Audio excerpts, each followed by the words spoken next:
नमस्कार दोस्तों, the exam hacker channel में आपका स्वागत है।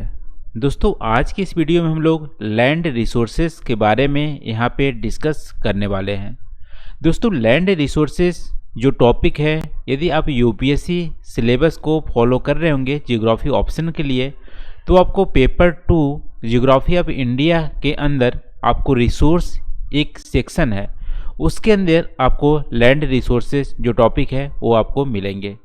तो लैंड रिसोर्स को यहाँ पे आज की इस वीडियो में हम लोग डिस्कस करने वाले हैं, स्पेशली यहाँ पे इंडिया के लैंड रिसोर्सेज के बारे में। ठीक है, तो सबसे पहले दोस्तों यहाँ पे लैंड एक रिसोर्स है। रिसोर्स क्यों है? क्योंकि आपको रिसोर्स की जो डेफिनेशन है आपको पता होगा।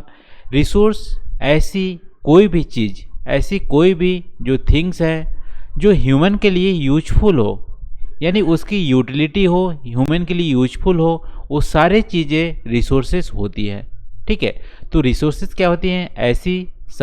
ऐसी कोई भी चीज़ें जो ह्यूमन का यूजफुल हो, ह्यूमन के लिए यूटिलिटी हो, वो सारी रिसोर्सेज कहलाती हैं।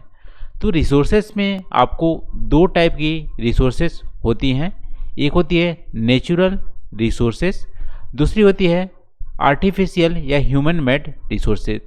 नेचुरल रिसोर्सेज के अंदर भी आपको दो टाइप की रिसोर्सेज मिलेंगी, बायोटिक रिसोर्सेज और एबायोटिक रिसोर्स। तो दोस्तों यहाँ पे लैंड जो रिसोर्स है वो एबायोटिक रिसोर्स है। ठीक है, तो लैंड एक नेचुरल रिसोर्स है। नेचुरल रिसोर्स के अंदर भी एबायोटिक टाइप की रिसोर्स है। देखो, लैंड एक रिसोर्स क्यों है? क्योंकि ह्यूमन के लिए बहुत ही ज़्यादा यूजफुल है। लैंड के बगैर आप देख सकते हो कि जो ह्यूमन की एक्टिविटीज़ है, यानी ह्यूमन कुछ भी काम यहाँ पे बिना लैंड का नहीं कर सकता है, चाहे वो इकोनॉमिक एक्टिविटीज़ हो, चाहे वो नॉन इकोनॉमिक एक्टिविटीज़ हो, दोनों में लैंड की बहुत ही ज़्यादा ज़रूरत पड़ती है। तो देखो, इकोनॉमिक एक्टिविटीज़ की बात करें तो लैंड का क्या क्या यूटिलिटी है, क्या क्या यूजेस होती है। पहला होती है दोस्तों, एग्रीकल्चर करने के लिए हमें लैंड की ज़रूरत पड़ती है। बिना लैंड के आप एग्रीकल्चर नहीं कर सकते, तो एग्रीकल्चर के लिए मस्ट है लैंड का होना। दोस्तों, दूसरा यहाँ पे यूटिलिटी है इंडस्ट्रीज। इंडस्ट्रीज लगाने के लिए लैंड पे लगाते हैं, वाटर पे तो इंडस्ट्रीज लगाते नहीं हैं। ठीक है, तो इंडस्ट्रीज करने के लिए infrastructure development, road, railways, highways और इसके अलावा आप देखोगे सेटलमेंट, घर बनाना, ठीक है, ह्यूमन सेटलमेंट, सारे कुछ चीज़ें दोस्तों यहाँ पे हम लैंड पे ही करते हैं। इसलिए लैंड का एक यूटिलिटी है, मेजर यूटिलिटीज़ है। इसलिए हम देखोगे मिनरल्स हमें लैंड पे ही मिलते हैं, जो हमारे रॉ मटेरियल प्रोवाइड करते हैं इंडस्ट्रीज़ के लिए। तो इकोनॉमिक एक्टिविटीज़ जो लैंड की है वो है एग्रीकल्चर, इंडस्ट्रीज, इंफ्रास्ट्रक्चर, मिनरल्स। कुछ दोस्तों यहाँ पे नॉन इकोनॉमिक एक्टिविटीज़ भी होती है लैंड पे। वो क्या क्या होती है? जैसे यहाँ पे मान लो फॉरेस्ट है। फॉरेस्ट हमारे इकोसिस्टम के लिए बहुत ही ज़रूरी है। इसके अलावा ये हमारे बहुत सारे फूड्स वगैरह भी प्रोवाइड करते हैं और हर्ब्स प्रोवाइड करते हैं, फ्यूल प्रोवाइड करते हैं। लेकिन हमारे फॉरेस्ट क्या है, इकोसिस्टम के लिए बहुत ज़रूरी है। आप इसको कैटेगराइज कर सकते हो नॉन इकोनॉमिक एक्टिविटीज़ लैंड का। फिर देखो, रिवर्स दोस्तों लैंड पे ही फ्लो होते हैं, लेक्स हम बनाते हैं, ह्यूमन का सेटलमेंट बनाते हैं, वो भी हमारी नॉन इकोनॉमिक एक्टिविटीज़ में जाएंगी, क्योंकि यहाँ पे रहने के लिए हम घर बनाते हैं लैंड पे। फिर वाइल्ड लाइफ का घर भी यहाँ पे लैंड पे ही होता है।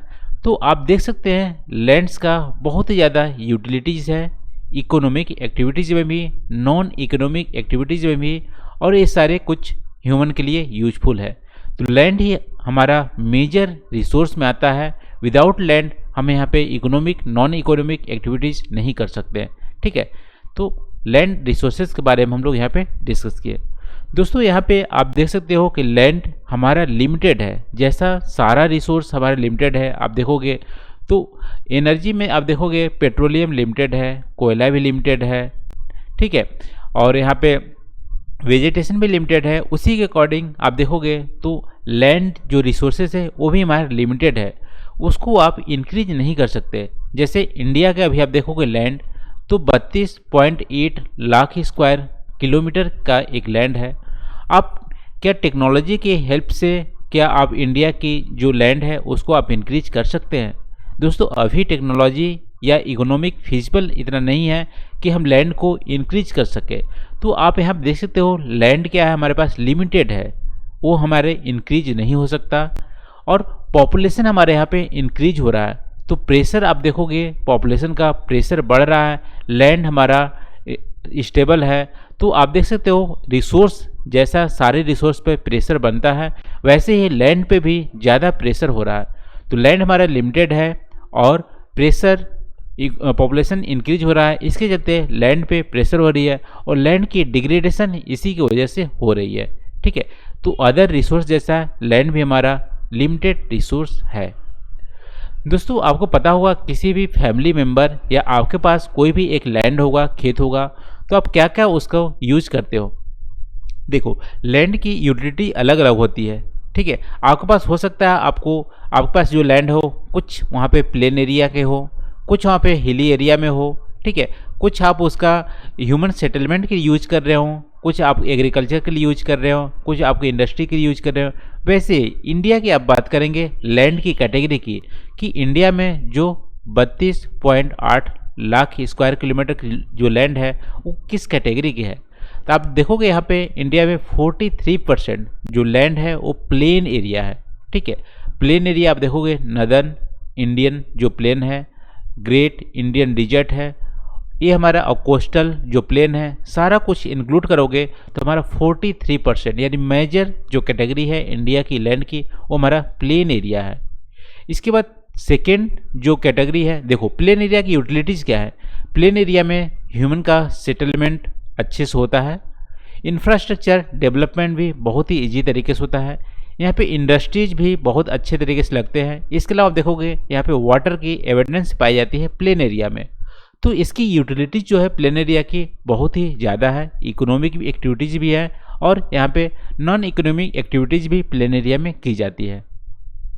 दोस्तों दूसरा जो कैटेगरी है वो हमारा 30% जो इंडिया की लैंड है, out of 32.8 lakh square kilometre का 30% जो लैंड है वो हमारा माउंटेनियस रीजन है। ठीक है, जैसे आप देखोगे हिमालय का जो रीजन है माउंटेनियस रीजन है। इसके अलावा आप देखोगे वेस्टर्न घाट, ईस्टर्न घाट वो भी हमारा माउंटेनियस रीजन है। विंध्या अरावली की जो रेंजेस है वो भी माउंटेनियस रीजन है। तो सारा कुछ इंक्लूड करोगे एरिया तो हमारा पूरे इंडिया का 30% माउंटेनियस रीजन होता है। देखो इसकी भी यूटिलिटीज है, यूटिलिटीज आप देख सकते हो कि माउंटेनियस रीजन से हमारा क्या होता है, रिवर ओरिजिन होती है। तो आप बोल सकते हैं यहाँ पे जो वाटर की जो फ्लो होती है, वाटर की जो आप बोल सकते हो कि एक स्टोरेज, माउंटेन्स क्या है, वाटर की एक स्टोर हाउस है, क्योंकि वहीं से हमारा जो रिवर की जो वाटर होती है माउंटेनियस रीजन से ही मिलती है। इसके अलावा माउंटेनियस जो रीजन की यूटिलिटीज आप देख सकते हो कि यहाँ पे टूरिज्म की अट्रैक्शन अच्छी खासी होती है और इसके अलावा फॉरेस्ट भी अच्छे खासे होते हैं माउंटेनियस रीजन में। तो माउंटेनियस रीजन की यूटिलिटीज क्या है, हमारे रिवर का ओरिजिन होता है, हमारा वाटर हाउस का स्टोरेज होता है। इसके अलावा आप देखोगे तो टूरिज्म की अट्रैक्शन होती है। फिर इसके अलावा आप देखोगे फॉरेस्ट भी अच्छे खासा में माउंटेनियस रीजन में पाए जाते हैं। तीसरा दोस्तों यहाँ पे प्लेट्यू, तो प्लेट्यू आप देखोगे 27% हमारा प्लेट्यू आता है पूरे इंडिया का। इसमें देखोगे पेनिनसुलर जो इंडिया है उसके मेजॉरिटी ऑफ जो पार्ट है प्लेट्यू से मिलकर बना हुआ है। सेंट्रल हाईलैंड, बुंदेलखंड की प्लेट्यू, बाघेलखंड की प्लेट्यू, छोटा नागपुर की प्लेट्यू, ये सारे हमारा मेघालय की प्लेट्यू, ये सारे हमारा प्लेट्यू के अंदर आते हैं। इस सब एरिया का आप मिलाओगे तो हमारा 27% इंडिया का जो एरिया है वो हमारा प्लेट्यू के अंदर आता है। देखो प्लेट्यू की यूटिलिटीज़ है, यूटिलिटीज़ में आप देख सकते हो यहाँ पे क्या क्या यूटिलिटीज़ है कि यहाँ पे सबसे ज़्यादा मिनरल्स की भंडार पाए जाते हैं। तो मिनरल्स हमें मिलते हैं प्लेट्यू से, इसके अलावा फ्यूल्स मिलते हैं प्लेट्यू से और बहुत सारी इकोनॉमिक एक्टिविटीज़ भी होती हैं प्लेट्यू में। ठीक है, और डेक्कन प्लेट्यू तो हमारा जो ब्लैक सॉइल से वहाँ मिलता है। तो आप बोल सकते हो कॉटन की जो प्रोडक्शन होती है, एग्रीकल्चर होती है, क्रॉप होती है, हमारा प्लेट्यू रीजन में ही होता है। तो ये सारे यूटिलिटीज़ हैं और ये तीन कैटेगरी, मेजर तीन कैटेगरी इंडिया की जो लैंड है उसको आप डिवाइड कर सकते हो, प्लेन एरिया, माउंटेनियस रीजन और प्लेट्यू रीजन। तो ये रहा दोस्तों हमारा इंडिया की लैंड की रिसोर्सेज। आज की वीडियो में हम लोग यहाँ पे लैंड रिसोर्सेज के बारे में डिस्कस किए।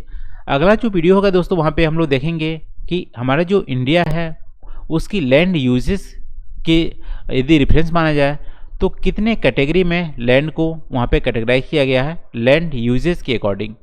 ठीक है, तो उसको हम लोग अगले वीडियो में डिस्कस करने वाले हैं।